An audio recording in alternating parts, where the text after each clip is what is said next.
Everyone in first class fell silent as they watched Derrick Washington, the decorated Navy captain, being forced to move to the back of the plane, despite his uniform and medals. His dark skin had just made him unwelcome in first class, according to the head flight attendant.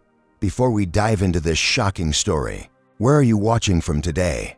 Hit that subscribe button and like this video if you've ever witnessed discrimination or stood up against injustice. The details of what happened next will leave you speechless.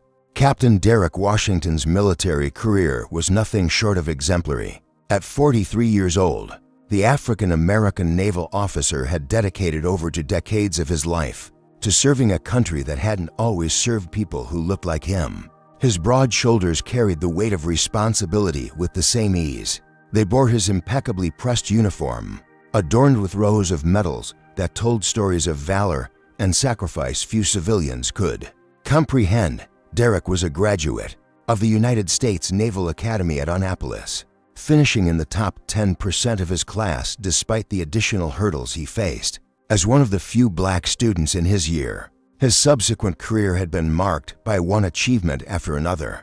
Multiple tours in high-tension regions, command positions that showcased his leadership abilities, and most recently, captaining ships in the Persian Gulf during critical operations that earned him commendations from the highest levels of military command. On this particular day, Captain Washington was flying home to San Diego after receiving yet another commendation in Washington, D.C.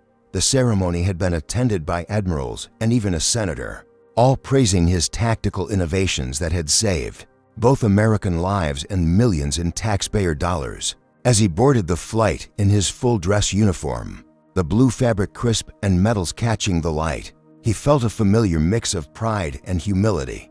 Home meant returning to Eleanor, his college sweetheart and wife of 18 years, whose support had been his anchor through deployments and relocations. It meant seeing his children, 14-year-old Zoe, who was already talking about Annapolis herself, and 11-year-old Tyler, who collected model ships in imitation of his father. After weeks away, Derrick could almost feel their embraces as he settled into his first-class seat, a rare luxury he had splurged on using his accumulated miles. Throughout his career, Derrick had grown accustomed to a certain level of respect when in uniform. Strangers would thank him for his service, occasionally buy his coffee, or simply offer a respectful nod. Just that morning, an elderly white veteran at the airport terminal had approached him with a shaky salute and tears in his eyes, thanking him for continuing the tradition of service. "You know, son," the man had said, his voice wavering with emotion, "when I served in Vietnam, we didn't have many black officers. Seeing you with those captain's bars makes me proud of how far we've come." Derrick had returned the salute crisply and thanked the veteran for his own service, even as a part of him wondered how far they'd really come. The distance between how America celebrated its military in the abstract and how it sometimes treated black service members in reality was a gap Derrick had navigated his entire career. His father, Harold Washington, had been a Vietnam veteran who returned home to face discrimination despite his Purple Heart. He had instilled in Derrick a complex patriotism, love of country paired with a clear-eyed view of its imperfections. "Serving doesn't mean being blind to the flaws," his father often said. "It means believing so much in what America could be that you're willing to be part of making it better." Derrick carried that philosophy into his daily life in the Navy. He mentored young sailors of all backgrounds, created inclusive leadership practices that became models for other commands, and navigated the occasionally choppy waters of being one of the few black officers at his rank. He didn't seek special treatment, just the same respect accorded to anyone who had earned their position through merit and hard work. The memory of his father's face when Derrick had been accepted to Annapolis still brought warmth to his chest. Harold Washington had stood straighter that day, pulling out his own wrinkled uniform from the back of the closet to iron it meticulously. "You're going to go further than I ever could," he had said, helping his son pack, "and every step you take opens the door wider for the next generation." As the first in his family to attend college, let alone the prestigious Naval Academy, Derrick had felt the weight of those expectations.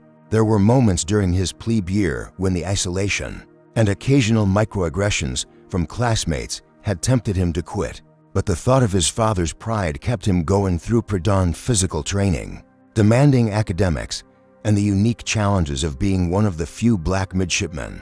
25 years later, Captain Washington had more than fulfilled his father's hopes. His career had taken him around the world, put him in command of billions of dollars worth of naval assets, and earned him the respect of superiors and subordinates alike. The Navy, for all its historical issues with integration, had ultimately provided a meritocracy where his skills could shine. The same could not always be said for civilian life, where the uniform sometimes seemed to matter less than the skin beneath it. As the boarding process continued around him, Derrick stowed his small carry-on bag in the overhead compartment and settled into his window seat. In the first row of first class, he had splurged on the premium ticket using his accumulated miles as a treat. After weeks of grueling work and separation from family, after ensuring his uniform remained unwrinkled, he pulled out his phone to send a quick text to Eleanor. "Boarding now. Can't wait to see you. And the kids love you." The plane was a Boeing 787, one of the newer models in the airline's fleet, with spacious first-class accommodations that promised a comfortable journey across the country. As more passengers filed past him toward the back of the aircraft, several nodded respectfully at his uniform or offered quiet thanks for his service. An older woman paused to say her son was in the Navy too, stationed in Norfolk. These brief connections were common. For service members in uniform, a reminder of the broader community they represented.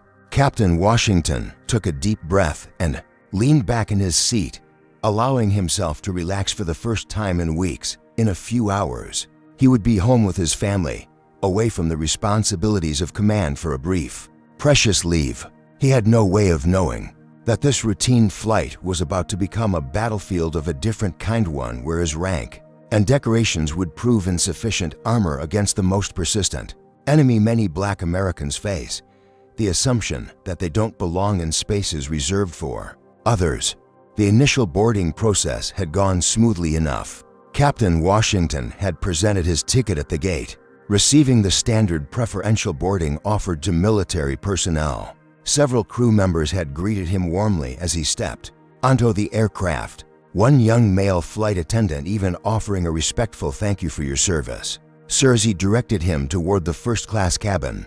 Derrick settled into seat 2A, a spacious window position that would give him both privacy and a view during the cross-country flight. He carefully arranged his uniform cap on the empty seat beside him and pulled out a book on naval history he'd been meaning to finish. The first-class cabin was gradually filling with the usual mix of business travelers in expensive suits and vacationers treating themselves to premium service. That's when he first noticed her. Brenda Collins had been with the airline for 15 years, working her way up to head flight attendant on premium routes. She was a middle-aged white woman with meticulously applied makeup and blonde hair pulled back in a tight bun that emphasized her sharp features. Her customer service smile vanished the moment she spotted Derrick in the first-class cabin, replaced by a tight-lipped expression of suspicion. "Ticket, please," she demanded without preamble, her tone notably different from the warm greetings she'd been offering other first-class passengers. Derrick looked up from his book, momentarily confused, since his ticket had already been checked at the gate and by another crew member upon boarding. Nevertheless, he reached for his boarding pass in his breast pocket. "Here you go," he said politely, handing over the document that clearly showed his assigned seat in first class. Brenda studied the ticket with exaggerated scrutiny, turning it over as if expecting to find evidence of forgery. "How did you get this seat?" she asked, making no effort to lower her voice. "I used my frequent flyer miles," Derrick explained calmly, aware that several nearby passengers were now watching the interaction. "I fly this route often." Brenda responded, reluctantly handing back his ticket. "Well, just make sure you're in the right seat. We have a full flight today." The implication that he might be confused or deliberately sitting in the wrong section hung in the air. Derrick returned to his book, choosing to let the moment pass rather than escalate the situation. As a black man in America, he had developed what his wife called his professional calm, the ability to let slights roll off him in public spaces. It was an unfortunate skill honed through necessity. 20 minutes later, as pre-flight service began, Brenda returned to the first-class cabin with drinks for the passengers. She moved methodically from row to row, offering champagne, orange juice, or water with a practiced smile. When she reached Derrick, however, she moved past him without stopping. "Excuse me," he said politely. "Could I get some water, please?" Brenda turned back with visible reluctance. "Coach service will begin after takeoff," she said dismissively. "I'm in first class," Derrick reminded her, keeping his voice level despite the obvious slight. Seat 2A. A few seats away, Howard Fitzgerald, a 60-something executive in an expensive suit, watched the exchange with growing agitation. He was a regular on this route, the kind of customer the airline cultivated with upgrades and personalized service. The sight of Derrick in uniform seemed to particularly irritate him. "Is there a problem?" Howard called out, loud enough for everyone in first class to hear. "Some of us paid good money to be here." The emphasis on "some of us" made the subtext clear. People like Derrick didn't belong in premium cabins. Brenda glanced between Howard and Derrick, a slight smirk crossing her face before she composed herself. "No problem, Mr. Fitzgerald. I'll bring water right away," she said, the warmth in her voice a stark contrast to her interaction with Derrick. The other passengers in first class had various reactions. A few stared intently at their phones or magazines, uncomfortable with the situation but unwilling to intervene. Others exchanged knowing glances with Howard, creating a silent coalition of disapproval.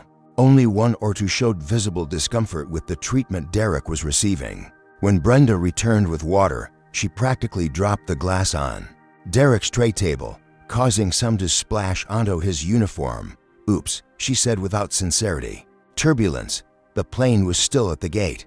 Derrick dabbed at his uniform with a napkin, maintaining his composure through practiced self-control. He had faced discrimination before, both subtle and overt, but rarely with such boldness while in uniform. Usually, the symbols of his service created at least a veneer of respect, even from those who might harbor prejudice. As boarding completed, and the doors were about to close, Brenda made one more pass through the cabin, checking that seatbelts were fastened and tray tables stowed.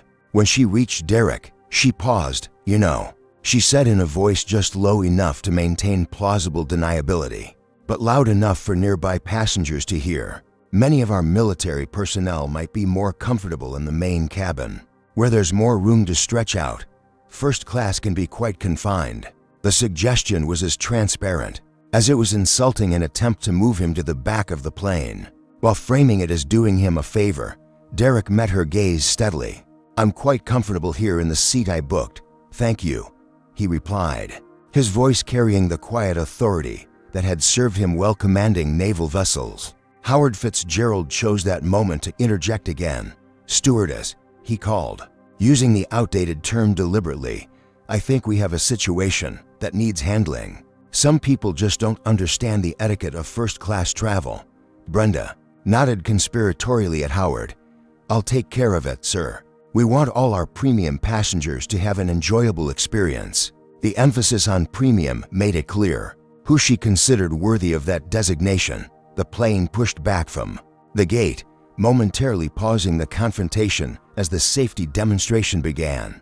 Derrick focused on the familiar routine, using the moment to center himself and consider his options. He had done nothing wrong and had every right to the seat he had booked, yet he was being treated like an interloper. The situation was escalating in a way that felt both familiar and freshly painful, another reminder that his achievements and service could still be rendered invisible by the color of his skin. As the plane taxied toward the runway, Derrick made a decision. He would stand his ground calmly but firmly. He would not allow himself to be moved from the seat he had rightfully booked, but neither would he create a scene that might be twisted against him later. It was a delicate balance he had navigated many times before, asserting his dignity without fulfilling stereotypes about angry black men that could be used to justify mistreatment. What he didn't know was that Brenda Collins had already made a decision of her own.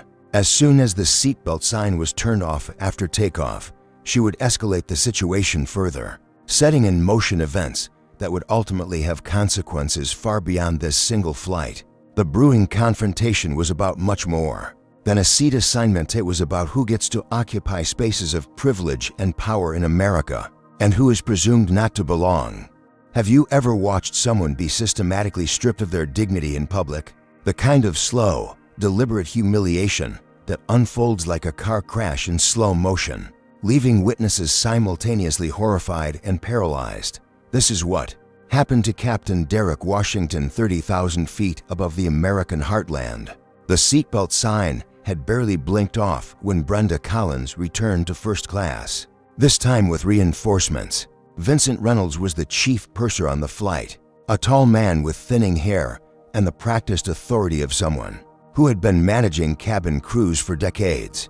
He stood beside Brenda, arms crossed, as she addressed Derrick. "Sir, we've received complaints about disruptive behavior," she announced, loud enough for everyone in first class to hear. The fabricated accusation hung in the air, creating a pretext for what was about to happen. Derrick looked up from his book, genuine confusion crossing his face. "Disruptive behavior? I've been sitting quietly reading." Vincent stepped forward, his voice carrying the false reasonableness of someone who has already decided the outcome of a conversation. "Several passengers have reported feeling uncomfortable with your presence in the cabin. In the interest of maintaining a peaceful environment, we need to relocate you." The accusation was as false as it was transparent. Derrick had done nothing but exist in a space some felt he didn't deserve to occupy. He looked around at the other passengers, searching for allies. Most avoided his gaze, suddenly fascinated by their entertainment screens or the safety cards in their seatbacks. Howard Fitzgerald, however, watched with undisguised satisfaction. "I haven't disturbed anyone," Derrick stated firmly. "I'm sitting in my assigned seat, which I paid for with my frequent flyer miles. There's no legitimate reason to move me." Another passenger, a woman in her 50s wearing designer clothing and excessive jewelry, chimed in. "He's been glaring at people since we took off. It's intimidating." Derrick was stunned. He had done no such thing, having been focused on his book since boarding. The fabrication was so brazen it momentarily left him speechless. Vincent seized on his silence. "Sir, we need to accommodate all our passengers' comfort. We have several actual first-class passengers who have expressed concerns." "Actual first-class passengers," Derrick repeated, the implication crystal clear. Despite his ticket, his uniform, his rank, he wasn't being considered a legitimate occupant of the premium cabin. "I am an actual first-class passenger. Here's my boarding pass again." He reached into his pocket and produced the document. Vincent barely glanced at it. "Be that as it may, we have the authority to reassign seating for the comfort and safety of all passengers." As this confrontation unfolded, other passengers throughout the cabin had begun to notice. Some in the coach section strained to see what was happening, while the atmosphere in first class had grown thick with tension. A few passengers looked uncomfortable with what was transpiring, but remained silent. Standing slightly behind Vincent was a younger flight attendant, Alicia Martinez. Her dark eyes reflected clear discomfort with the situation, but as the most junior crew member present, she remained silent, occasionally glancing between Derrick and her superiors with barely concealed distress. "This is discrimination," Derrick stated clearly, naming the situation for what it was. "I have a valid ticket for this seat. I haven't violated any rules or policies. You're asking me to move because of assumptions you've made based on how I look." Brenda's face hardened. "No one mentioned anything about how you look. This is about behavior and ensuring a comfortable experience for everyone." "What specific behavior?" Derrick challenged. "Please explain exactly what I've done that's disruptive." Unable to cite any actual misconduct, Vincent changed tactics. "Sir, if you continue to argue, we'll be forced to consider this a security issue. Now, there's an open seat in row 32 that we can move you to. Row 30 to the very back of the plane, next to the lavatories." The symbolism couldn't have been clearer if they'd posted a colored section sign. Derrick felt a familiar tightness in his chest, the tension of navigating a situation where standing up for himself could escalate into something dangerous. As a naval officer, he was trained to assess threats and make strategic decisions, right? Now, he was calculating the risks of resistance versus compliance, all while maintaining the dignity his uniform represented. "I want to speak to the captain of this aircraft," Derrick requested, knowing that the flight deck crew might intervene in such a situation. "The captain is busy flying the plane." Brenda responded dismissively. "He's delegated cabin authority to us, and we're telling you that you need to move." What happened next would be replayed thousands of times on social media within hours. Vincent motioned to the back of the plane, where two flight attendants and a sky marshal were now waiting. "If you won't move voluntarily, we'll have to escort you." The message was clear: move or be moved.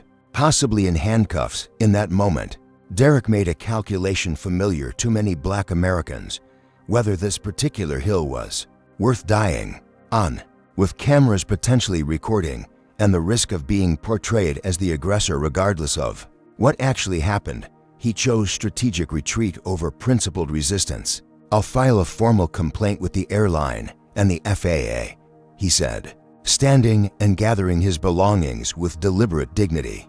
"What's happening right now is both unprofessional and illegal." As Derrick moved into the aisle, Vincent placed a hand on his shoulder to guide him. A final, unnecessary humiliation, adding physical dominance to the public shaming. Derrick stiffened but didn't react, conscious of how any physical response might be interpreted. The walk of shame down the length of the aircraft felt endless. Dozens of eyes tracked his progress, some confused, others embarrassed on his behalf, a few showing naked contempt. Derrick kept his gaze forward, shoulders back, channeling the parade ground posture that had carried him through 2 decades of military service. In row 32, Derrick found himself seated between 2 passengers who had witnessed his removal from first class. To his left sat Dr. Gabriella Thompson, a woman who would soon play a crucial role in what followed. To his right was an elderly man who whispered, "That wasn't right, what they did to you," before lapsing into uncomfortable silence. As Brenda passed by with the beverage cart some time later, she pointedly served everyone in the row except Derrick. It was a final, petty assertion of power, denying him even the basic service others received. Throughout the remainder of the flight, Derrick sat straight back in the cramped coach seat, his uniform a stark reminder of the disconnect between America's professed values and its lived realities. He had commanded nuclear-powered vessels, led hundreds of sailors, and received commendations from admirals. Yet here he was, relegated to the back of the plane because his presence had made some passengers uncomfortable. What happened to Captain Derrick Washington that day? Was it just one more example of everyday racism? Or was it a turning point that would lead to consequences no one on that flight could have predicted? Do you think he should have stood his ground more firmly? Or was his strategic retreat the wiser choice? Comment 1 if you believe the airline crew should be held accountable for their actions. Or 2 if you think this kind of treatment is just something minorities need to accept as reality. Hit that like button if you believe everyone deserves to be treated with dignity, regardless of their appearance, and subscribe to follow this story to its surprising conclusion. Would the airline simply get away with this blatant discrimination? Or would justice be served in an unexpected way? Let's find out as we continue this true story. What Captain Washington didn't realize as he sat rigidly in his row 30 seat was that the universe had placed him next to perhaps the 2 most fortuitous seatmates possible under the circumstances. Dr. Gabriella Thompson wasn't just any passenger. She was one of the country's leading civil rights attorneys, specializing in discrimination cases against major corporations. With her keen analytical mind and 15 years of courtroom experience, she had immediately recognized the textbook discrimination unfolding before her eyes. On his other side sat Tyler Chen, whose unassuming appearance gave no indication that he commanded a social media following of over 3 million people across platforms. As a travel and lifestyle influencer who had built his brand on authenticity and social consciousness, Tyler had discreetly recorded key portions of the incident on his smartphone, careful to capture the expressions and body language that told The true story beyond the words exchanged. I hope you don't mind, Tyler whispered to Derrick once they were at cruising altitude, but I recorded what happened. That was textbook discrimination, and people need to see it. Derrick looked at him with surprise. He hadn't noticed the recording amidst the humiliation of being forced to move. I appreciate your concern, but I'm not sure I want to become some viral moment. I just want to get home to my family. From his other side, Gabriella joined the conversation. Captain Washington, I understand your hesitation, but as someone who deals with these cases professionally, I can tell you that staying silent only enables this behavior to continue. She reached into her handbag and produced a business card. Gabriella Thompson, Thompson Civil Rights Law Group. Derrick accepted the card, studying it for a moment. You're an attorney. I am, she confirmed, and what happened to you wasn't just wrong, it was illegal. The airline violated multiple federal regulations, not to mention basic human decency. I've seen this before, Tyler added quietly. My father was a doctor who still got treated like a suspect. Every time he walked into high-end stores, he always said not making noise was the safer option. But now I wonder if that's why things never change. The three of them spoke in hushed tones, creating a small island of solidarity amidst the impersonal space of the aircraft cabin. Gabriella explained how she had successfully litigated similar cases, including one against a major hotel chain that had tried to relocate a black executive from a reserved suite based on false claims about his behavior. These incidents follow a pattern, she explained. They never directly mention race because that would be too obvious. Instead, they invent behavioral issues or suddenly discover policy violations that somehow only apply to certain passengers. Tyler nodded in agreement, and they count on other people staying silent. Did you notice how many passengers in first class looked uncomfortable but said nothing? Bystander syndrome, Gabriella supplied. Most people don't want to get involved, especially when it means confronting uncomfortable truths about systems they benefit from. As they continued talking, Derrick gradually shared his own experiences, the subtle discriminations he'd faced, even as he rose through the ranks of the Navy. The extra verification his credentials often required, the assumptions people made until they saw his uniform. He spoke of his father's experiences in Vietnam and the complicated legacy of serving a country that didn't always serve you back. The military has its issues, he acknowledged, but there's at least a structure there. Clear rules, defined protocols, and consequences for violations. Out here in civilian life, he gestured around the cabin. The rules seemed to change depending on who's applying them. While they were talking, Tyler's social media posts had begun to gain serious traction, using hashtags like #CaptainWashington and #AirlineRacism. His initial video snippets had already been shared thousands of times. Comments were flooding in, many from veterans and active duty military personnel outraged by the treatment of a decorated officer. It's starting to blow up, Tyler said, checking his phone. People are demanding the airline respond. Gabriella wasn't surprised. The combination of military respect and blatant discrimination creates a perfect storm. Americans like to think we revere our service members, so when that veneer cracks to reveal the racism underneath, it forces a reckoning. I never wanted to be the center of something like this, Derrick said, looking out the small window at the clouds below.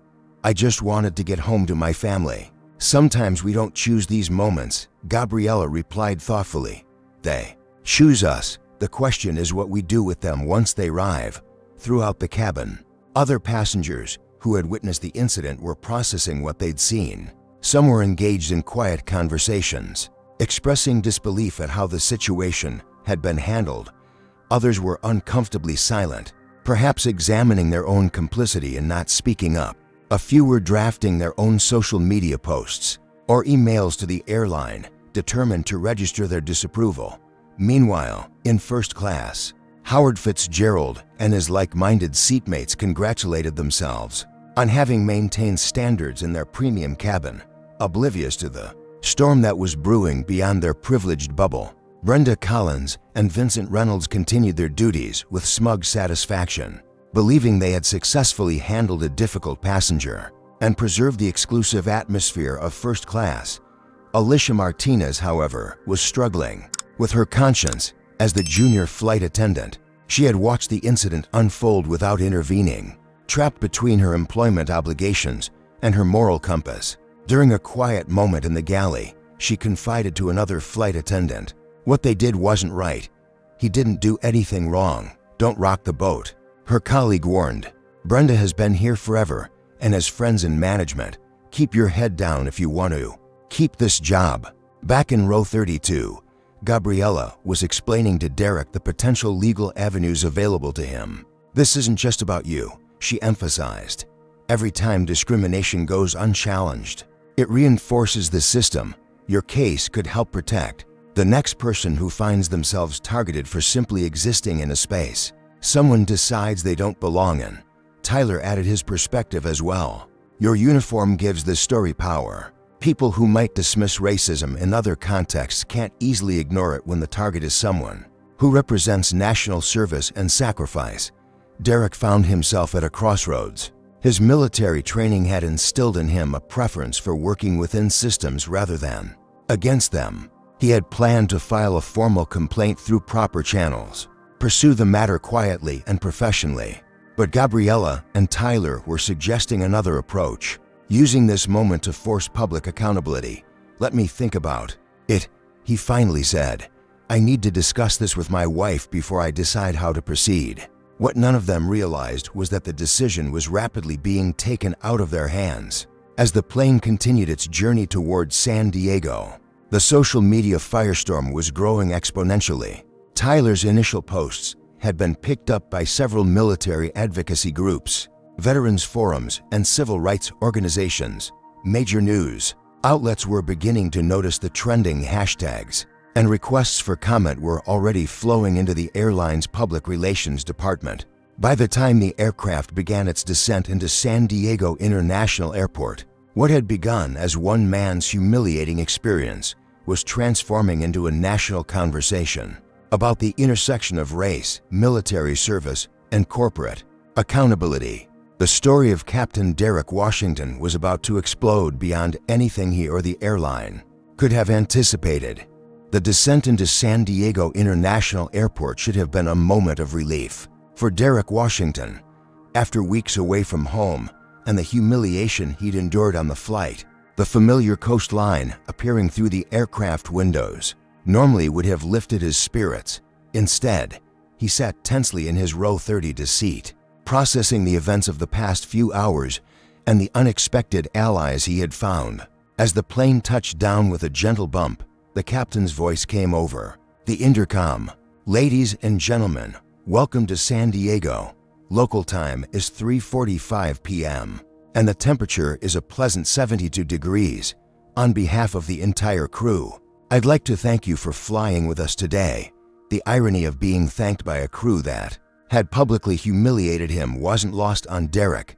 The aircraft captain, James Wilson, made no mention of the incident that had occurred under his command, maintaining the fiction that this had been a routine flight where all passengers had been treated with dignity and respect. "Please remain seated with your seatbelts fastened until we reach the gate, and the seatbelt sign has been turned off," the announcement continued. "We know you have many choices when you fly, and we appreciate you choosing us for your travel needs today." As the plane taxied to the terminal, Brenda Collins made one final pass through the cabin. When she reached row 32, she pointedly ignored Derrick, addressing only the passengers beside him. The message was clear even after landing. He remained invisible in her eyes. "They're going to hold you until everyone else deplanes," Gabriella whispered, recognizing the tactic from other discrimination cases she had handled. It's one last power move. True to her prediction, when the seatbelt sign finally dinged off and passengers began gathering their belongings, Vincent Reynolds appeared at Derrick's row. "Sir, we ask that you remain seated until all other passengers have deplaned. It's for everyone's convenience. Is that standard procedure for all passengers in uniform?" Derrick asked pointedly. Vincent ignored the question. "Just remain in your seat, please." Tyler Chen, still beside Derrick, spoke up. "I'll stay with you, Captain Washington. I'm in no rush." He gave Vincent a deliberate smile that didn't reach his eyes. "I'm sure this has nothing to do with the videos I posted that are currently going viral." Vincent's expression flickered momentarily before he composed himself and moved away. As predicted, Derrick was forced to wait while every other passenger left the aircraft, a final humiliation designed to minimize the chance of him interacting with first-class passengers in the jetway or terminal. When Derrick finally powered on his phone after deplaning, it immediately began buzzing with notifications. Text messages from Eleanor asking if he was okay. She had already seen footage of the incident online. Calls from fellow officers who had recognized him in the videos spreading across social media. Emails from military advocacy groups offering support. "It's everywhere," Tyler confirmed, checking his own phone. "My posts have over 100,000 shares already, and major news outlets are picking it up. Hashtag Captain Washington and hashtag Respect Our Troops are trending nationally." The airline's social media accounts were being flooded with comments demanding accountability. Veterans groups were particularly vocal, the incident striking a nerve with service members who saw one of their own being disrespected. While in uniform, military forums across the internet were buzzing with outrage, many members sharing their own experiences of discrimination despite their service. Meanwhile, at the airline's corporate headquarters, CEO Sarah Reynolds had been pulled from a board meeting to address the rapidly unfolding crisis. The company's stock had already dropped 3% as investors anticipated the public relations nightmare and potential lawsuits. "How bad is it?" she demanded, striding into the emergency meeting that had been hastily assembled in the executive conference room. The head of public relations, a normally unflappable man named Gregory Mills, looked up from his laptop with a grimace. "It's about as bad as it gets." A decorated black naval officer in full uniform was publicly humiliated and forced to move from his legitimately purchased first-class seat to the back of the plane. "There's video. It's being compared to Rosa Parks in reverse." "Jesus Christ," Sarah muttered. "Tell me it was at least justified." Based on the videos circulating and passenger accounts coming in, no. He was quietly reading a book. Some first-class passengers and our crew apparently just didn't think he belonged there. The legal counsel cleared her throat. "We've received inquiries from 7 major news networks already. The Navy's Public Affairs Office has released a statement supporting Captain Washington and expressing deep concern about the treatment of a decorated officer." Sarah paced the room, her mind racing. "Draft a statement. The usual template. We take these allegations seriously, investigating the matter, committed to providing an inclusive environment for all passengers, blah blah blah." "That's not going to cut it this time," Gregory warned. "This isn't going away with a boilerplate response. We need to get ahead of it with something stronger." As the executives debated their response strategy, Captain Washington was being met at the airport by his wife Eleanor, who had left work early after seeing the videos online. Their children were still in school, thankfully spared from immediately witnessing their father's humiliation. "Are you okay?" Eleanor asked as soon as she saw him, reaching up to touch his face. Her eyes were filled with a mixture of concern and barely contained anger. "I'm fine," Derrick assured her automatically, the response conditioned by years of not wanting to worry his family. Then, more honestly, "Actually, no, I'm not fine, but I will be." Eleanor squeezed his hand. "The videos are everywhere. Derrick, the kids' friends have probably seen them by now." Zoe's school called to say she was upset after seeing something on social media during lunch break. This news hit Derrick like a physical blow. He had endured the humiliation himself, but the thought of his children witnessing it from afar, seeing their father, someone they looked up to, being treated as less than human, that cut deeper than anything the airline crew had done to him directly. As they walked to the parking garage, Derrick's phone rang. The caller ID showed his commanding officer, Admiral Peterson. "Washington," he answered crisply. "Derrick, I've seen the videos," the Admiral said without preamble. "This is completely unacceptable. How are you holding up?" "I'm managing, sir." "Good. The Navy stands behind you on this. Public Affairs is already drafting a statement, and legal is looking into whether your civil rights were violated while you were in uniform." which could potentially elevate this beyond a private matter. I appreciate the support, sir, but I don't want this to become a circus. Unfortunately, it already has, Admiral Peterson replied. Sometimes we find ourselves in battles we didn't choose. Just know that your chain of command has your back. Take care of yourself and your family. First, we'll handle the rest. As they drove home, Derrick and Eleanor passed a local news van heading in the opposite direction, likely on its way to the airport to cover the story. Eleanor's grip tightened on the steering wheel. "They're outside our house," she said quietly. "Reporters, I counted 3 vans when I left." Derrick closed his eyes briefly. The private humiliation had now fully transformed into a public spectacle. His home, his sanctuary, was surrounded by people hungry for a story, his story, whether he wanted to share it or not. Meanwhile, the airline's initial response had been posted to social media, a carefully worded non-apology that acknowledged concerns raised about a recent customer service incident and promised an investigation while neither admitting wrongdoing nor specifically addressing what had happened. The statement was immediately met with backlash, with commenters calling it insulting and evasive. Within hours, the story had expanded beyond social media to mainstream news coverage. CNN, MSNBC, Fox News, and every major network was running segments on the incident. The framing varied somewhat by outlet, but the core story remained powerful, enough to transcend the usual partisan divides. A decorated naval officer had been humiliated because of his race while in uniform. By evening, the airline CEO had scheduled an emergency press conference for the following morning. The company's stock had continued to fall throughout the day, closing down 7%. Corporate clients were calling to express concerns about their ongoing contracts, and a major veterans organization had announced a boycott until the airline took concrete action to address the incident.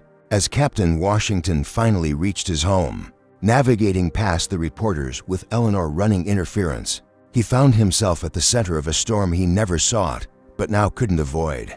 What had begun as a personal humiliation had transformed into a national conversation about race, respect, and accountability. The next 24 hours would determine whether justice would be served or whether, like so many incidents before it, this one would fade into the background noise of American life, leaving behind only those directly wounded by it.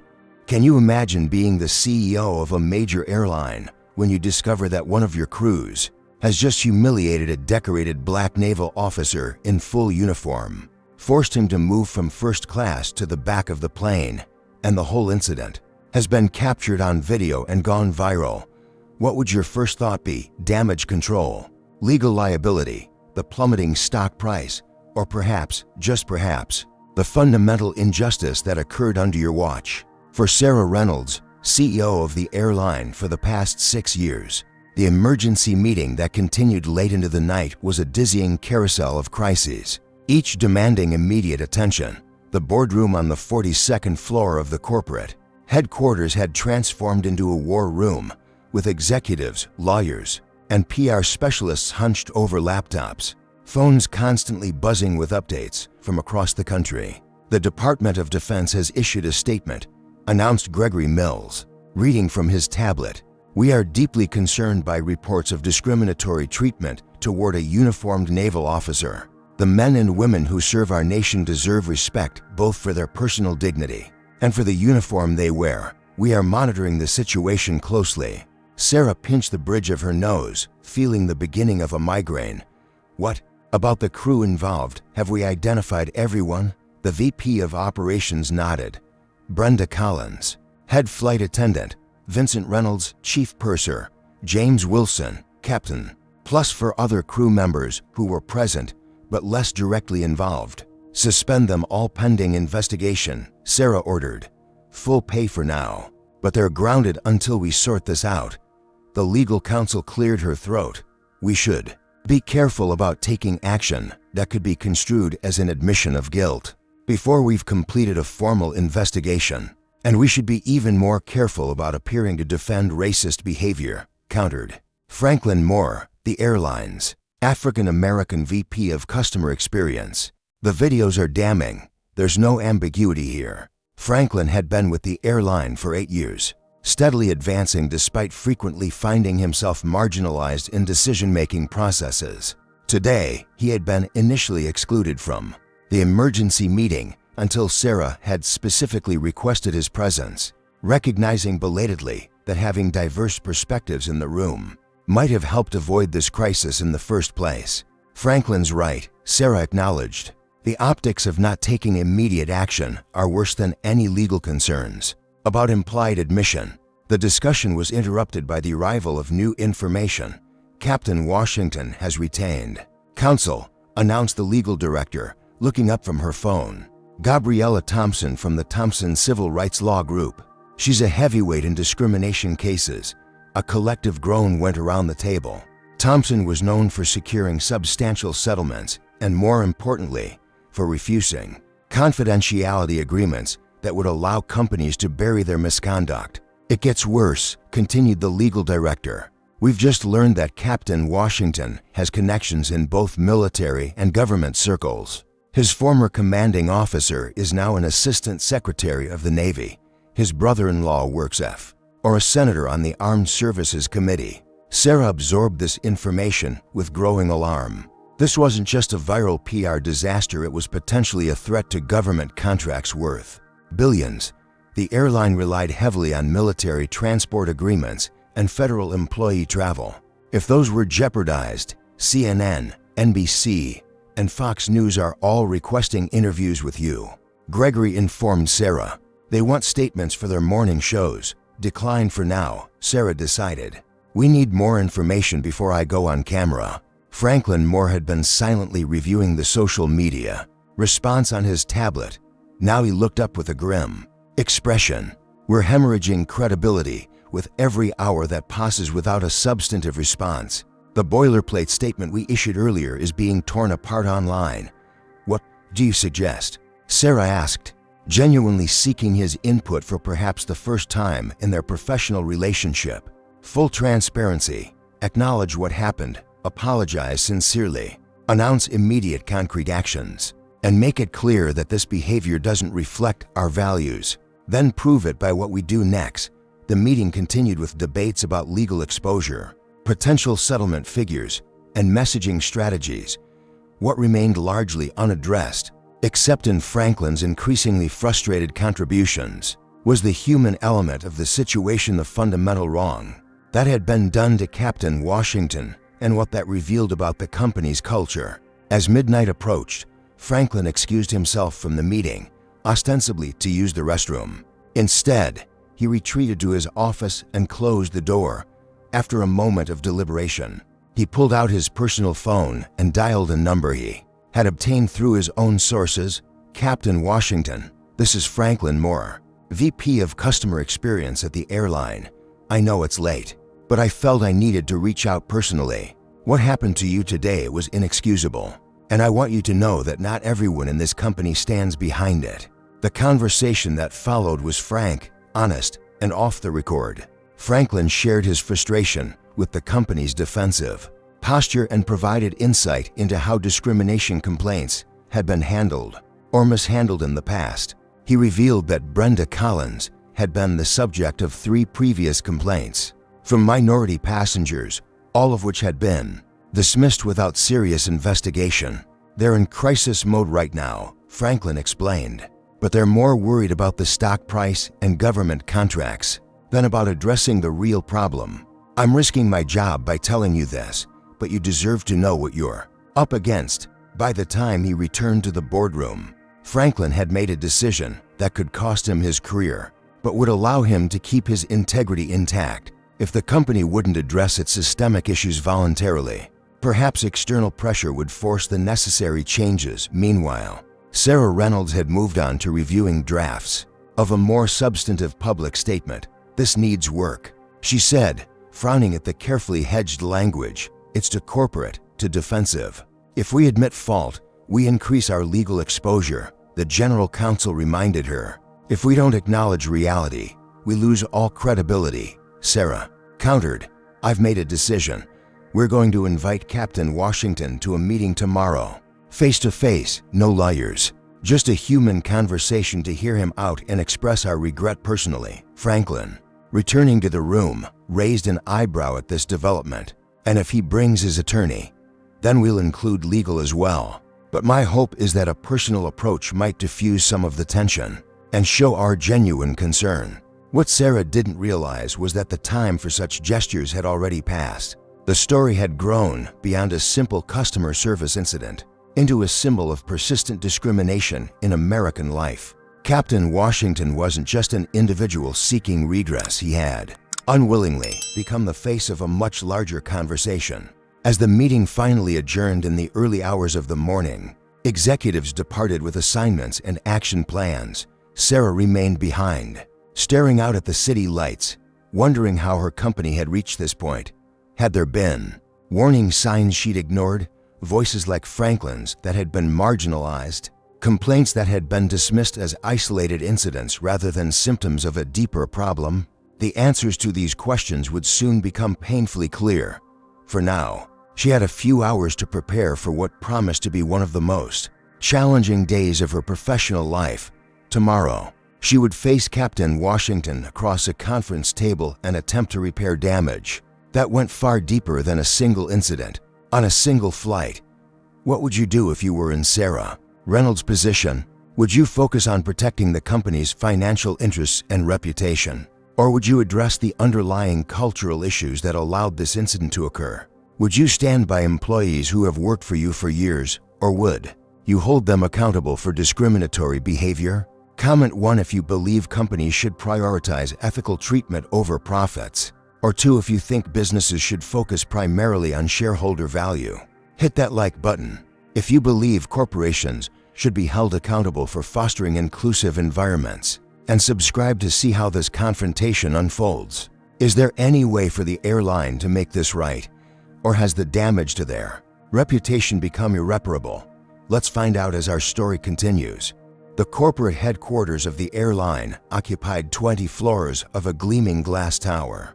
In downtown Atlanta, the building's sleek exterior projected power and permanence, a physical manifestation of the company's desired image, modern, unshakable, above the fray of ordinary concerns. Today, however, that carefully constructed facade was being tested as Captain Derrick Washington arrived for his 10 a.m. meeting with the airline's leadership.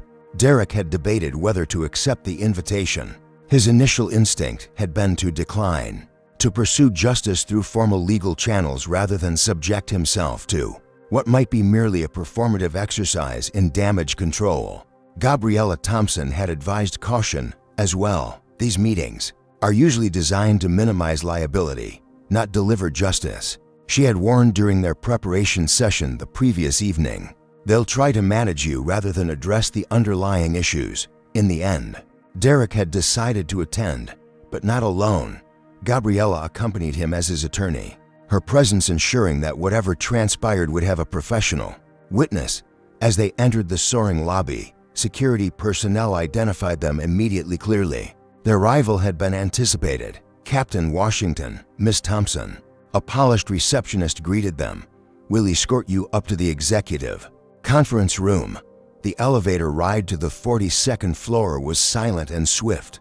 Derrick stood at parade rest, his posture reflecting the military bearing that had become second nature over decades of service. He had chosen to wear his uniform again today, a deliberate choice that served as a visual reminder of who he was and what he represented. When the elevator doors opened, they revealed a reception area decorated with model aircraft and photographs of smiling crew members from diverse backgrounds, an ironic contrast to Derrick's actual experience with the airline. A young executive assistant led them down a hallway lined with awards for customer service and corporate citizenship. The conference room door opened to reveal a large oval table where several people were already seated. CEO Sarah Reynolds rose, immediately extending her hand. Captain Washington, thank you for coming. I'm Sarah Reynolds.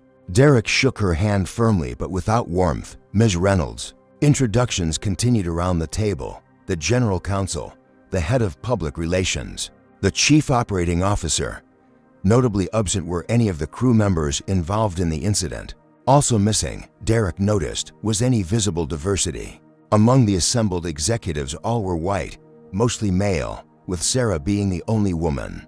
Before we begin, Gabriella interjected, "I noticed that Mr. Franklin Moore isn't present. As the VP of Customer Experience and the most senior African American executive in your company, his absence seems significant."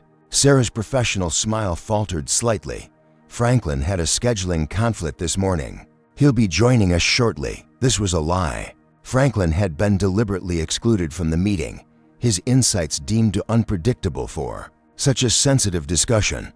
What Sarah didn't know was that he was already on his way, having been tipped off about the meeting by a sympathetic colleague. "Well, shall we begin?" Sarah suggested, gesturing for everyone to sit. "First, Captain Washington, I want to express my personal regret for your experience on our flight. It falls far short of the standards we set for customer service." Derrick noted the careful wording, regret rather than apology, falls short of standards rather than discrimination or racism. Already, the language was being sanitized. The reality of what had happened diluted into corporate euphemisms.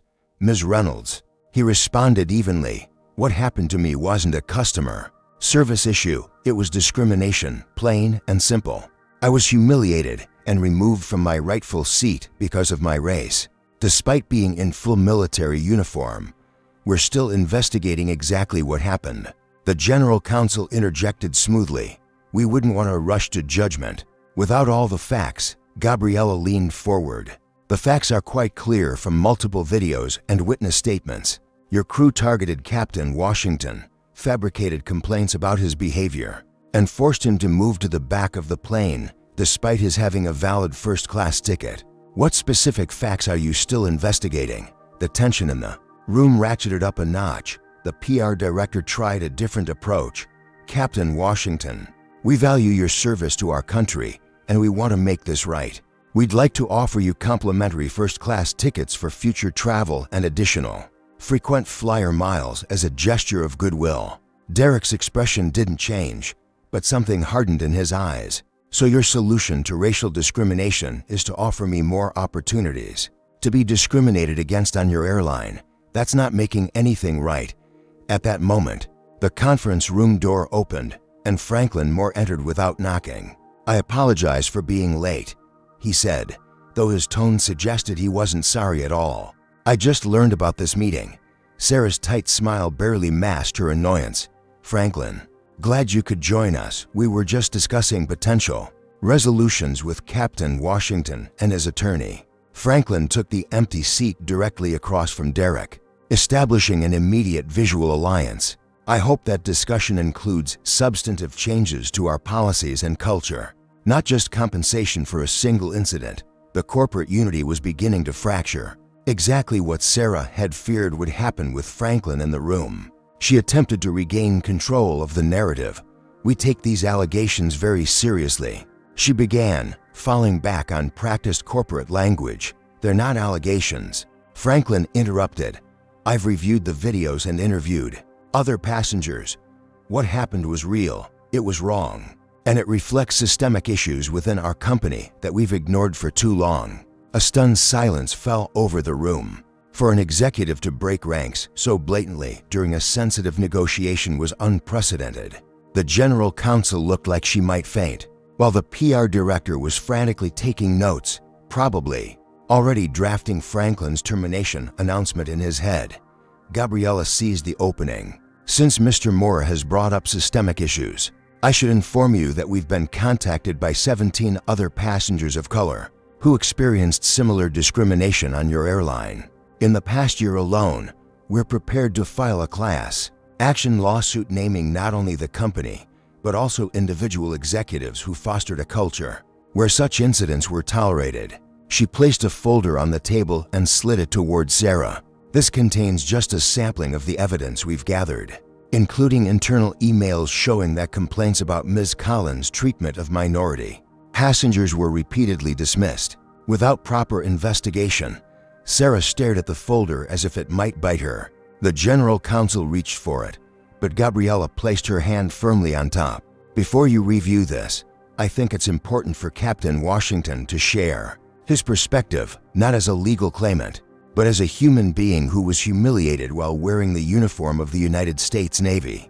All eyes turned to Derrick, who had remained composed throughout the tense exchange. Now, he leaned forward slightly, his voice steady and deliberate. "I've commanded nuclear vessels with crews of hundreds. I've made life-or-death decisions in combat situations.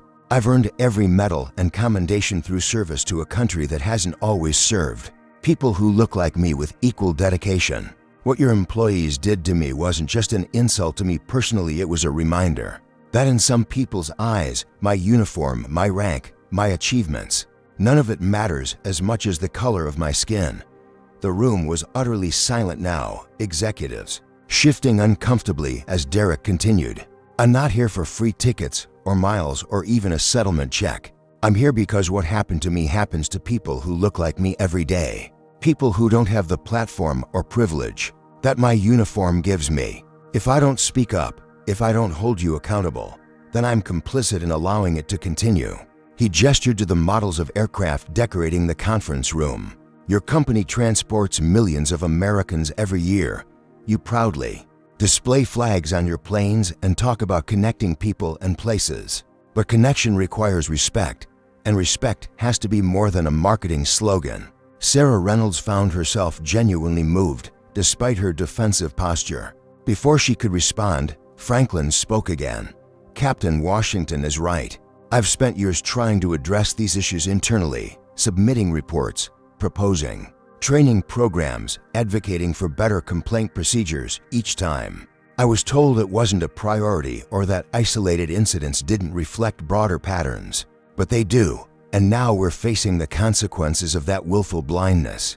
The confrontation had evolved beyond anything Sarah had anticipated. This wasn't a negotiation anymore, it was a reckoning. The carefully prepared talking points and damage control strategies seemed woefully inadequate in the face of the truth being spoken. "What do you want?" she finally asked Derrick directly, setting aside the corporate script. "Not what your lawyer is demanding legally, but what do you personally want to come from this?" It was the first genuine question of the meeting, and Derrick recognized it as such. His response would set the direction for everything that followed. "I want accountability not just for the crew members who discriminated against me, but for the system that enabled them. I want structural changes in how you hire, train, and supervise your employees.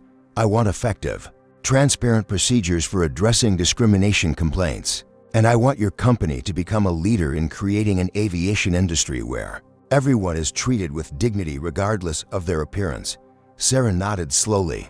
Processing these demands, they weren't unreasonable, but they would require fundamental changes to how the airline operated, changes that would meet resistance from entrenched interests within the company and the industry at large. "Those aren't simple fixes," she acknowledged. "Discrimination isn't a simple problem." Derrick replied, "And throwing money at it won't make it go away." The meeting continued for another hour, the discussion shifting from damage control to substantive reforms. Franklin Moore provided specific examples of previous failures and suggested concrete solutions. Gabriella outlined the legal framework for implementing meaningful changes, rather than cosmetic fixes. Throughout, Derrick remained the moral center of the conversation, bringing each proposal back to the fundamental question of human dignity. By the time they adjourned, the power dynamic in the room had transformed. Sarah Reynolds found herself committing to actions that would have seemed unthinkable 24 hours earlier. The corporate defense had crumbled in the face of truth plainly spoken, revealing the hollow core of so many diversity statements and inclusion initiatives. That changed nothing fundamental about how the company operated. As Derrick and Gabriella prepared to leave, Franklin approached them privately.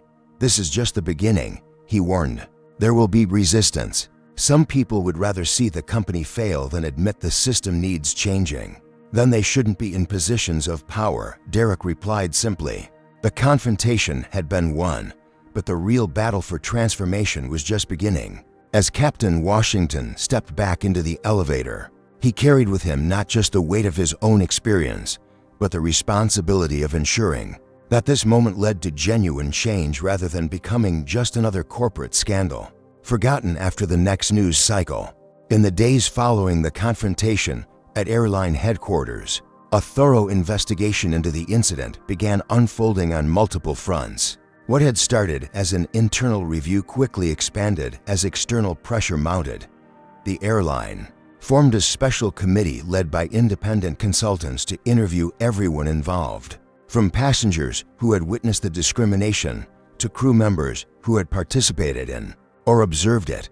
Brenda Collins, the head flight attendant who had initiated the confrontation with Captain Washington, was among the first to be interviewed. Seated in a conference room with HR representatives and an attorney from the airline's legal department, she maintained an air of indignation rather than remorse. "I was simply following protocol for disruptive passengers," she insisted, her voice tight with defensiveness.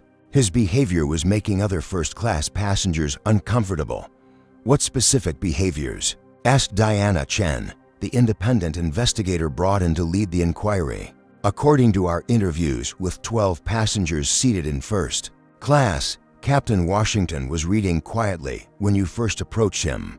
Body language can be threatening," Brenda replied vaguely. Several passengers expressed concerns. "We have statements from all first-class passengers," Diana countered, consulting her notes. Only one Howard Fitzgerald reported feeling uncomfortable with Captain Washington's presence, and he has a documented history of making racially charged complaints about minority passengers in premium cabins. Brenda shifted uncomfortably in her seat. "Well, there were nonverbal cues that don't show up in passenger statements." As the interview continued, Brenda's account became increasingly contradictory. She claimed to have been enforcing company policies but couldn't cite specific guidelines that Captain Washington had violated. She insisted she would have treated any passenger the same way, but couldn't provide examples of similar actions taken against white passengers. Vincent Reynolds, the chief purser who had escalated the situation, presented a different strategy during his interview.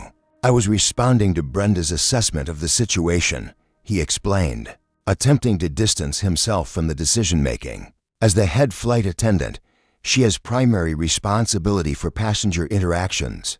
I was supporting her authority." "Did you personally observe any disruptive behavior from Captain Washington?" Diana asked. "Not directly, no," Vincent admitted. "But Brenda is one of our most experienced crew members.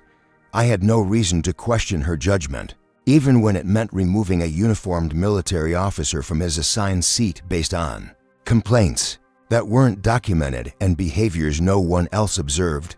Vincent stared at the table, unable to formulate a defense that didn't implicate either his judgment or his character.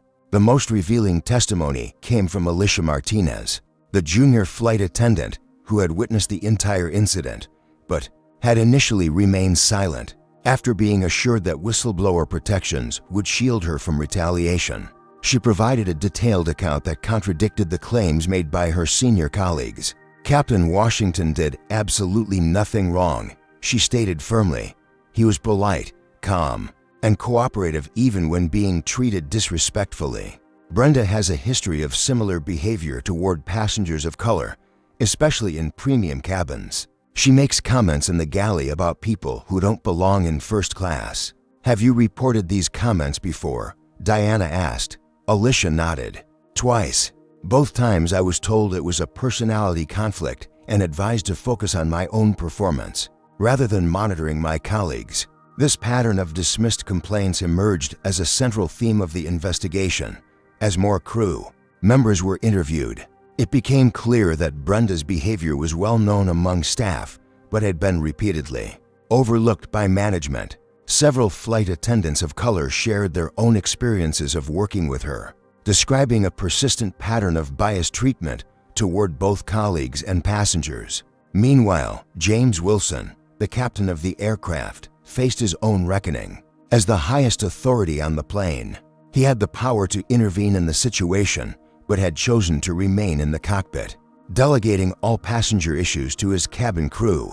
The captain bears ultimate responsibility for everything that happens on his aircraft, Admiral Peterson stated during a press conference about the Navy's response to the incident.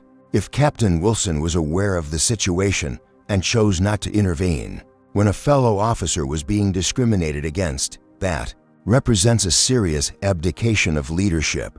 the FAA launched its own investigation, focusing on whether the airline's culture compromised safety by encouraging crew members to prioritize certain passengers over others, and by creating an environment where junior staff felt unable to raise concerns about inappropriate behavior.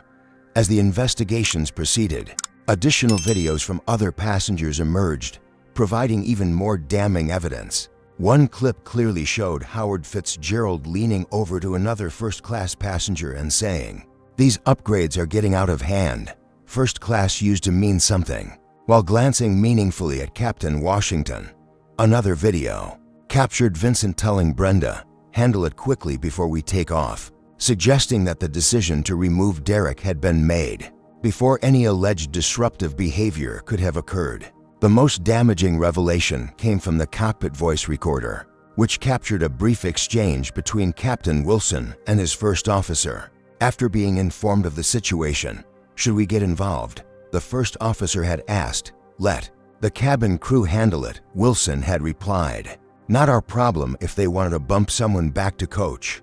Even a Navy captain in uniform, especially that one, those types always cause trouble." This recording, obtained through the FAA investigation, shattered any remaining doubt about the motivations behind the incident. It wasn't about behavior or policy or passenger comfort, it was about who belonged in which spaces.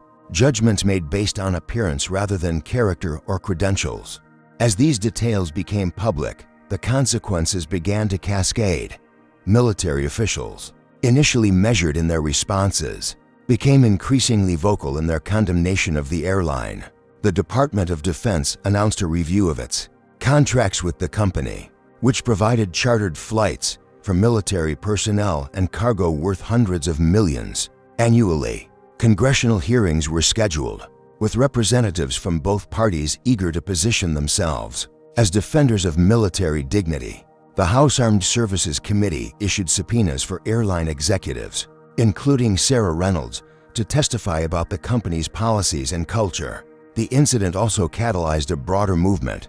Other victims of discrimination came forward with similar stories, not just about this airline, but about the aviation industry as a whole. Social media filled with accounts from passengers of color who had been questioned about their first-class tickets, asked to move from exit rows despite meeting all requirements, or subjected to additional security screening without cause. These stories created a powerful counter-narrative to the airline industry's carefully cultivated image of glamour and egalitarianism. Behind the polished advertisements of diverse, smiling passengers lay a reality where bias influenced who was welcomed in premium spaces and who was treated with suspicion. For the airline specifically, the financial impact was severe and immediate.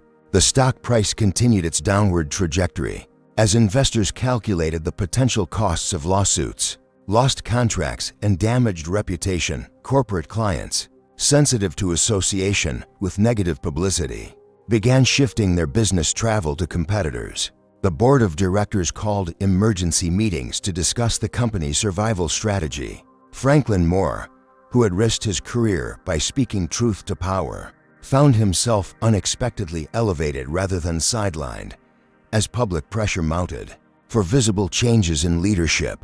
Sarah Reynolds announced his appointment to lead a new diversity and inclusion initiative with substantial authority and resources. "This isn't about checking boxes or issuing statements," Franklin said in his first press conference in the new role. "This is about fundamentally changing how we operate as a company, from hiring practices to training programs to accountability systems." 10 days after the initial incident, the airline announced the termination of Brenda Collins, Vincent Reynolds, and Captain James Wilson, along with several executives who had failed to address previous discrimination complaints. The announcement marked the beginning rather than the end of the reckoning, a public acknowledgement that the problem went beyond individual bad actors to systemic failures. For Captain Derrick Washington, watching these developments from the relative calm of his home in San Diego, the experience was bittersweet. The validation of his experience came at the cost of public exposure he had never sought. Yet he recognized that his position of relative privilege, his rank, his uniform, his professional achievements had created an opportunity for accountability that many victims of discrimination never received. Sometimes change requires a catalyst, Gabriella told him during one of their strategy sessions. Your case became that catalyst because it exposed contradictions people couldn't ignore. How can we claim to honor military service while disrespecting those who serve? How can companies promote diversity in advertisements while enabling discrimination in practice? As the reckoning expanded beyond his individual case to address deeper patterns, Derrick found himself becoming something he had never aspired to be, a symbol of both injustice and the possibility of redemption. The question now was whether this moment would lead to lasting transformation or whether, like so many before it, it would fade into memory without fundamentally altering the structures that had made it possible. 6 months after the incident that had thrust him unwillingly into the national spotlight, Captain Derrick Washington stood at the podium of the United States Naval Academy at Annapolis. Before him sat rows of graduating midshipmen in their crisp, white uniforms, their faces reflecting the diverse tapestry of American society in ways that would have been unimaginable when Derrick himself had sat in those seats decades earlier. Leadership isn't just about giving orders, he began, his voice carrying across the hushed audience. It's about standing up for what's right, especially when doing so comes at personal cost. It's about recognizing that the uniform we wear represents ideals that we must strive to uphold, even when perhaps especially when our nation falls short of those ideals. The commencement address had not been part of Derrick's plans. When the invitation came, his initial instinct had been to decline. He had never sought public attention and had found the scrutiny of the past months both exhausting and uncomfortable. But Eleanor had encouraged him to accept. Your story has meaning for these young officers, she had said. They need to hear from someone who has navigated the complexities of serving a country that doesn't always serve all its citizens equally. So here he was, sharing insights gleaned from both his military career and the unexpected battle he had fought in the civilian world. What happened to me on that flight revealed uncomfortable truths about our society, he continued. But what happened afterward gives me hope. When injustice was exposed to light, people of goodwill from all backgrounds stood up to demand accountability. Systems began to change. Conversations that had been avoided for too long finally took place. In the months since the incident, the airline had undergone a remarkable transformation. Under Franklin Moore's leadership as the newly appointed chief operating officer, the company had implemented sweeping reforms that went far beyond the typical corporate responses to public relations crises. Every employee, from baggage handlers to executives, underwent comprehensive training on unconscious bias and inclusive customer service. Complaint procedures were overhauled to ensure that allegations of discrimination received proper investigation rather than being dismissed as isolated incidents. Hiring and promotion practices were revised to create pathways for underrepresented groups to advance into leadership positions. Most significantly, the airline established an independent oversight board comprised of civil rights leaders, customer advocates, and industry experts to monitor compliance with these new policies and provide regular public reports on progress and challenges. What had begun as damage control evolved into a genuine commitment to cultural transformation. The impact extended beyond a single company. The incident had sparked industry-wide reforms as other airlines, eager to avoid similar scandals, reviewed their own practices and policies. Trade associations developed new standards for inclusive customer service, and regulatory agencies increased scrutiny of how airlines handled discrimination complaints. For Derrick personally, the aftermath had opened unexpected doors. When the airline offered a substantial financial settlement, he declined individual compensation in favor of establishing a scholarship program for minority youth interested in careers in aviation and military service. The program, named not for himself but for his father Harold Washington, whose Vietnam service had often gone unrecognized, would provide opportunities for students who might otherwise never consider such paths. His collaboration with Gabriella Thompson extended beyond his own case. Together, they developed educational programs for corporations about the real-world impacts of discrimination and the business case for inclusive practices.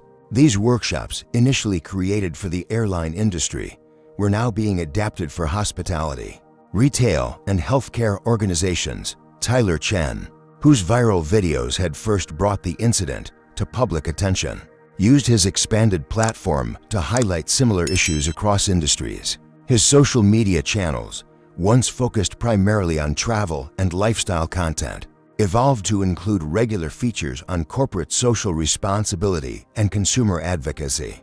The most profound change, Derrick told the midshipman, has been in the countless conversations that have taken place in boardrooms and break rooms, in classrooms and living rooms. When we bring hidden biases into the open, we create the possibility of addressing them honestly rather than pretending they don't exist.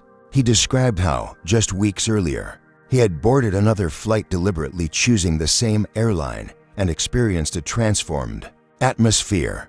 The diverse flight crew, led by a captain who made a point of personally welcoming him aboard, demonstrated through their actions rather than just words that lessons had been learned and changes implemented. Alicia Martinez, the junior flight attendant who had found the courage to speak truth during the investigation, had been promoted to chief purser and was developing new training modules based on her first-hand experiences. She had written to Derrick, thanking him for standing firm in a way that created space for others to do the same. Your greatest tests as leaders may not come in combat or crisis, Derrick continued, addressing the midshipmen directly. They may come in quiet moments when you must decide whether to speak up or stay silent, whether to challenge a wrong or look the other way for the sake of convenience or comfort. In his own career, that moment of truth had come unexpectedly on a routine flight, but such moments await all of us, in various forms and contexts. True leadership means being prepared to meet them with courage and integrity.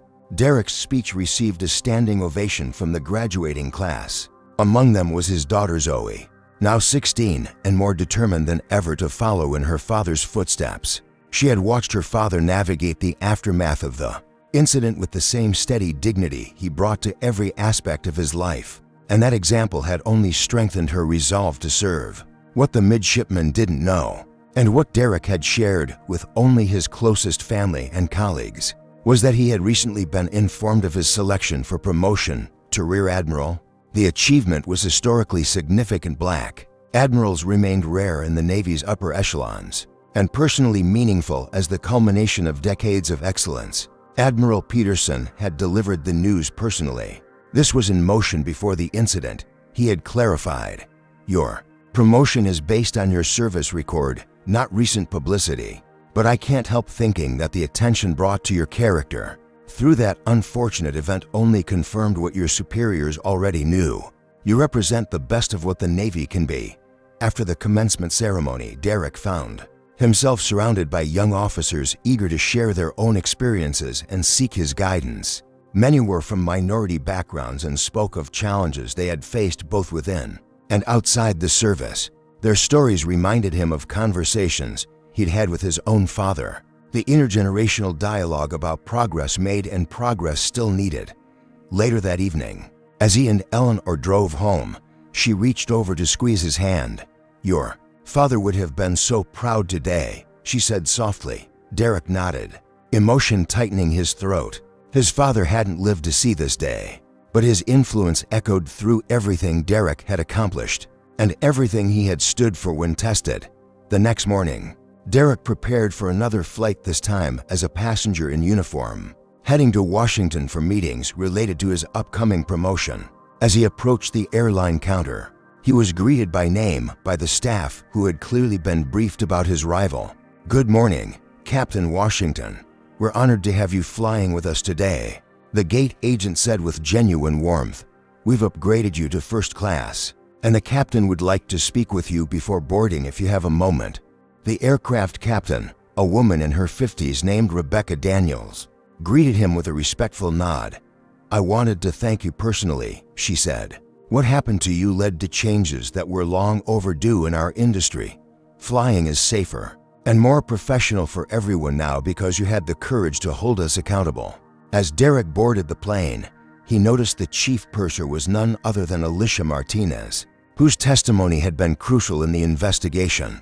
She beamed with pride in her new role, confidence replacing the tentative demeanor she had shown during their first encounter. "Welcome aboard, Captain Washington," she said, escorting him to his first-class seat with professional courtesy. "It's good to see you again.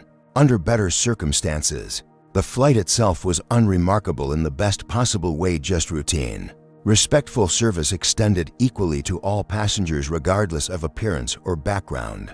As the plane reached cruising altitude, Derrick gazed out the window at the landscape below, reflecting on the journey that had brought him to this moment. The incident that had begun with humiliation had catalyzed meaningful change, not just in corporate policies but in individual lives. The new training programs, developed with his input, were helping crew members recognize and address their unconscious biases. The scholarship program in his father's name was creating opportunities for young people who might otherwise never consider aviation or military careers. His collaboration with Gabriella had expanded to address discrimination in other industries. Most importantly, his children had witnessed their father transform an injustice into an opportunity for broader change. They had seen that standing up against discrimination wasn't just a matter of personal dignity, but a contribution to the ongoing work of creating a more just society. As the plane began its descent into Washington, Derrick thought about the many forms courage can take. There's the dramatic courage of the battlefield, which he had witnessed in fellow officers during his deployments. But there's also the quieter courage of speaking truth in everyday moments, of naming injustice rather than accommodating it, of insisting on dignity not just for oneself but for all. That second kind of courage, he had come to believe, was just as essential to the health of a nation as the more celebrated valor of combat. And it was available to every citizen, in uniform or not, in countless daily opportunities to choose justice over convenience, inclusion over privilege, humanity over prejudice. The legacy of what had happened on that flight 6 months ago would continue to unfold in ways he couldn't fully predict. But of one thing Derrick Washington was certain: the uniform he wore had never represented American ideals more truly than when he had stood firm against discrimination, insisting that the promise of equal treatment under law applied not just in theory but in practice, not just in military spaces but in civilian life, not just in aspirational speeches but in ordinary moments on ordinary days. And that, perhaps, was the most important lesson of all: that the ongoing work of creating a more perfect union happens not just in grand gestures and historic moments, but in the accumulated choices of individuals who refuse to accept injustice as inevitable or discrimination as acceptable, who insist through word and deed that we can and must do better. Captain Washington's story teaches us that dignity cannot be measured by rank or uniform, but must be accorded to every human being regardless of their appearance. When we witness discrimination, silence is complicity. The airline crew who remained silent were as responsible as those who actively discriminated. True change requires courage, the courage to stand up for what's right even when it's uncomfortable. Accountability matters. Without public exposure and legal pressure, the airline would have continued its discriminatory practices. Sometimes justice requires shining light on injustice. Systems don't change by themselves. The discrimination Captain Washington faced wasn't just about individual bias, but about corporate culture that tolerated such behavior. Real transformation demands examining and dismantling structures that enable discrimination. Most importantly, this story reminds us that one person's stand for dignity can ripple outward, creating opportunities for others to speak their truth. Captain Washington didn't seek to become a symbol, but his refusal to accept injustice opened doors for many who had suffered silently. The ultimate measure of progress isn't in policies written, but in lives changed. In the young officers inspired by his example, in the airline employees now trained to recognize their biases, and in everyday travelers who can move through the world with the dignity they deserve. Have you ever witnessed discrimination and felt powerless to stop it? Or perhaps you've been the target of prejudice yourself. Captain Washington's journey reminds us that speaking truth to power can create meaningful change beyond what we might imagine. Share your story in the comments below. Have you ever stood up against injustice or wish you had? What gave you courage or held you back? Comment respect if you believe our military personnel deserve dignity regardless of their race or background. If this story moved you, please hit that like button to help others find it. Subscribe to our channel for more powerful true stories of courage and transformation in the face of discrimination. Share this video with someone who needs to be reminded that their voice matters in the ongoing struggle for equality. Thank you for watching, and remember, in a world where injustice often seems overwhelming, even small acts of courage create ripples that can eventually transform systems. Stay strong, stay vocal, and never stop believing in the power of dignity.